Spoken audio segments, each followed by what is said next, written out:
മലയാളിയെ നിങ്ങൾ വേറെ ലോകത്തിലെ പ്രൊഫഷണലായിട്ട് ഓടുന്ന ഏതെങ്കിലും രാജ്യത്ത് കൊണ്ടുപോയിട്ട് നോക്കിയേ, അവൻ അവിടുത്തെ ഏറ്റവും മിടുക്കനായിട്ട് മാറാനുള്ള ശ്രമങ്ങളെല്ലാം നടത്തുന്ന ഒരു സമൂഹമാണ്. അത്യാവശ്യം പിന്നെ ചില കുഴപ്പങ്ങളുണ്ട് മലയാളിക്ക്, അത് പോട്ടെ, അത് ഏത് സമൂഹത്തിലും അങ്ങനെയൊക്കെ ഉണ്ടാവും. പക്ഷേ നമുക്ക് ബ്രില്യൻസ് കുറവുണ്ടെന്ന് പറയാൻ പറ്റില്ല. മലയാളിക്ക് ഏത് കാര്യവും പെട്ടെന്ന് പഠിക്കും, ഏത് സിസ്റ്റത്തോടും അഡാപ്റ്റഡ് ആവും, പുതിയ ഏത് ടെക്നോളജി അവന് വഴങ്ങും.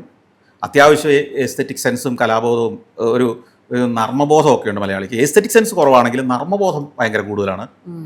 അങ്ങനെ എനിക്ക് തോന്നുന്നത് മലയാളികൾ ഒരു ഒരു ഒരു നല്ല സമൂഹം തന്നെയാണ്. പക്ഷേ പ്രശ്നം ഇത്രയാണല്ലോ, മലയാളിക്ക് പ്രോപ്പർ ലീഡർഷിപ്പ് കൊടുക്കുന്ന ഒരു സംവിധാനം വേണം. മലയാളിയുടെ ലീഡർഷിപ്പ് എല്ലാം ഒരു ആവറേജ് മലയാളിയേക്കാൾ താഴ്ന്ന നിലവാരമുള്ളതാണ്. മലയാളിയുടെ ലീഡർഷിപ്പ് എന്ന് പറയുന്നത്, മലയാളിയുടെ ലീഡേഴ്സ് എന്ന് പറയുന്നത് ഒരു ശരാശരി മലയാളിയേക്കാൾ താഴ്ന്ന നിലവാരത്തിലുള്ളതാണ്. അത് തന്നെ ലീഡർഷിപ്പ് എന്ന് വിളിക്കാൻ പറ്റില്ല. നിങ്ങൾക്ക് വിഷൻ തരുന്ന, നിങ്ങളെ നിരന്തരം പ്രചോദിപ്പിക്കുന്ന, നിങ്ങൾക്ക് ആശയങ്ങൾ തരുന്ന ആളുകളായിരിക്കണം. പലപ്പോഴും നമ്മൾ നോക്കിയേ, പല രാഷ്ട്രീയ പാർട്ടിയുടെ നേതാക്കന്മാർ പറയുന്ന ചില കമൻറ്റ് കേട്ട് കഴിയുമ്പോൾ അയ്യെന്ന് നമുക്ക് തന്നെ തോന്നാറില്ലേ?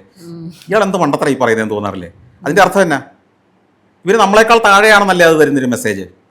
നമ്മളെ അത്ഭുതപ്പെടുത്തിക്കൊണ്ടിരിക്കണം ലീഡർ, അല്ലേ? നമ്മളെ എക്സൈറ്റ് ചെയ്തുകൊണ്ടിരിക്കണം ലീഡർ. നമുക്ക് പുതിയ ചിന്തകൾ തന്നുകൊണ്ടിരിക്കണം.